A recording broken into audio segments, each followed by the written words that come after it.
अगर आपने कभी सोचा है कि यार ये कैंडल कुछ अजीब लग रही है, इसका क्या करूं, तो यकीन मानिए आज के बाद वो कंफ्यूजन हमेशा के लिए दूर हो जाएगी। देखिए, बहुत से ट्रेडर्स इनसाइड कैंडल को या तो कंप्लीटली इग्नोर कर देते हैं या फिर बिना समझे उस पर ट्रेड ले लेते हैं, और दोनों ही गलत हैं। इनसाइड कैंडल एक ऐसा पैटर्न है जो मार्केट के रुकने का, सोचने का सिग्नल देता है, और जब मार्केट रुकता है तो उसके बाद जो होता है वो एक बड़ा मूव होता है। बस उस मूव को सही तरफ से पकड़ना आना चाहिए। आज के वीडियो में हम स्टेप बाय स्टेप समझेंगे कि इनसाइड कैंडल क्या होती है, ये चार्ट पर कैसी दिखती है, इसके पीछे की साइकोलॉजी क्या है, इसे किस टाइम फ्रेम पर सबसे अच्छे से यूज करें, एंट्री, स्टॉप लॉस और टारगेट कैसे सेट करें, और सबसे जरूरी इसमें होने वाली कॉमन मिस्टेक्स से कैसे बचें। तो स्क्रीन पर ध्यान दीजिए और चलते हैं। इनसाइड कैंडल, जिसे हम इनसाइड बार भी कहते हैं, वो कैंडल होती है जिसकी हाई पिछली कैंडल की हाई से नीचे हो और जिसकी लो पिछली कैंडल की लो से ऊपर हो। मतलब वो पूरी तरह से पिछली कैंडल के अंदर समा जाती है। पिछली कैंडल को हम मदर कैंडल या मदर बार कहते हैं, और जो कैंडल उसके अंदर है वो है इनसाइड कैंडल। अब सोचिए, जब एक कैंडल पूरी तरह से पिछली कैंडल के अंदर होती है तो इसका मतलब क्या है? इसका मतलब है कि उस टाइम पीरियड में बायर्स और सेलर्स दोनों ही एक तरह के बैलेंस में थे। कोई किसी को हरा नहीं पाया। मार्केट ने ना नया हाई बनाया ना नया लो। यह कंसोलिडेशन का एक कॉम्प्रेस्ड फॉर्म है। मार्केट जैसे एक कॉइल की तरह कंप्रेस हो रहा है, और जब भी कॉइल रिलीज होगी एक बड़ा मूव आएगा। इनसाइड कैंडल दो तरह की होती है। पहली बुलिश इनसाइड कैंडल, जहां इनसाइड कैंडल एक बुलिश यानी हरी कैंडल होती है। दूसरी बेरिश इनसाइड कैंडल, जहां इनसाइड कैंडल एक बेरिश यानी लाल कैंडल होती है। लेकिन एक इंपॉर्टेंट बात, इनसाइड कैंडल का कलर उतना मैटर नहीं करता जितना उसकी पोजीशन और उसके बाद का ब्रेकआउट करता है। इस पर हम आगे बात करेंगे। अब सबसे इंटरेस्टिंग पार्ट, साइकोलॉजी। क्योंकि जब तक आप यह नहीं समझते कि इनसाइड कैंडल क्यों बनती है, तब तक आप उस पर ब्लाइंडली ट्रेड करते रहेंगे और रिजल्ट्स इनकंसिस्टेंट रहेंगे। सोचिए, एक सिनेरियो, मार्केट एक बड़ा बुलिश मूव करता है और एक बड़ी मदर कैंडल बनती है। अब मार्केट में दो तरह के लोग होते हैं।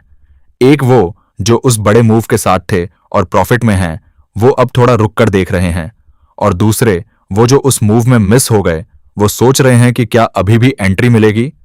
इन दोनों की अनसर्टेनिटी की वजह से कोई नया मूव नहीं आता और मार्केट एक टाइट रेंज में रहता है। यही इनसाइड कैंडल है। अब जो इंस्टीट्यूशंस और स्मार्ट मनी होती है वो इस कंसोलिडेशन का फायदा उठाती है। इस दौरान वो क्वाइटली अपनी पोजीशन बिल्ड करती है। इसीलिए जब इनसाइड कैंडल ब्रेक होती है तो उसके बाद जो मूव आता है वो अक्सर तेज और स्ट्रांग होता है, क्योंकि उसके पीछे स्मार्ट मनी का हाथ होता है। एक और इंपॉर्टेंट चीज, इनसाइड कैंडल का कॉन्टेक्स्ट बहुत मैटर करता है।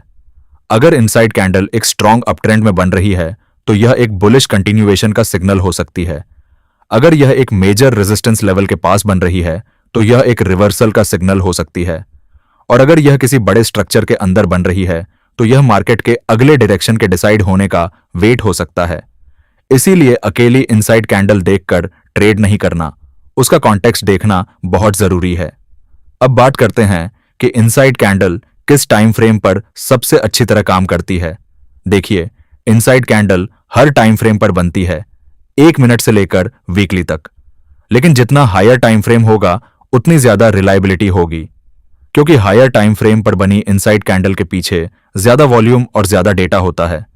इंट्राडे ट्रेडर्स के लिए 15 मिनट और 1 घंटा टाइम फ्रेम अच्छे हैं, और जो लोग स्कैल्पिंग करते हैं वो 5 मिनट पर भी इसे यूज कर सकते हैं, लेकिन वहां थोड़ा ज्यादा नॉइज होता है, इसलिए कॉन्फर्मेशन जरूरी है।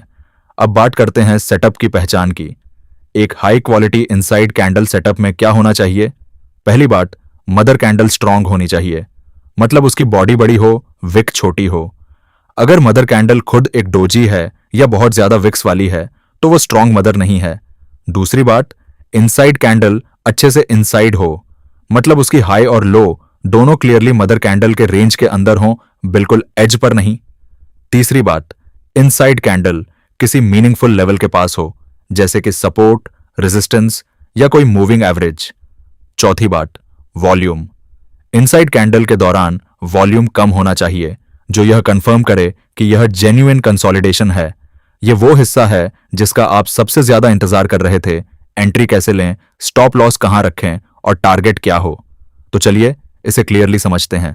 अगर इनसाइड कैंडल एक अपट्रेंड में है या किसी मेजर सपोर्ट लेवल के पास है तो हम बुलिश ब्रेकआउट का वेट करते हैं। एंट्री तब लें जब एक नई कैंडल मदर कैंडल की हाई को क्लोज के बेसिस पर ब्रेक करे, मतलब वो कैंडल मदर कैंडल की हाई के ऊपर क्लोज हो। बस ऊपर जाना काफी नहीं है, क्लोज होना जरूरी है। इससे फॉल्स ब्रेकआउट का चांस कम होता है। स्टॉप लॉस रखें मदर कैंडल की लो के थोड़ा नीचे एक बफर के साथ। यह बफर इसलिए जरूरी है ताकि स्टॉप हंट से बचा जा सके। टारगेट के लिए मदर कैंडल की पूरी रेंज को मेजर करें और उसे ब्रेकआउट पॉइंट से प्रोजेक्ट करें।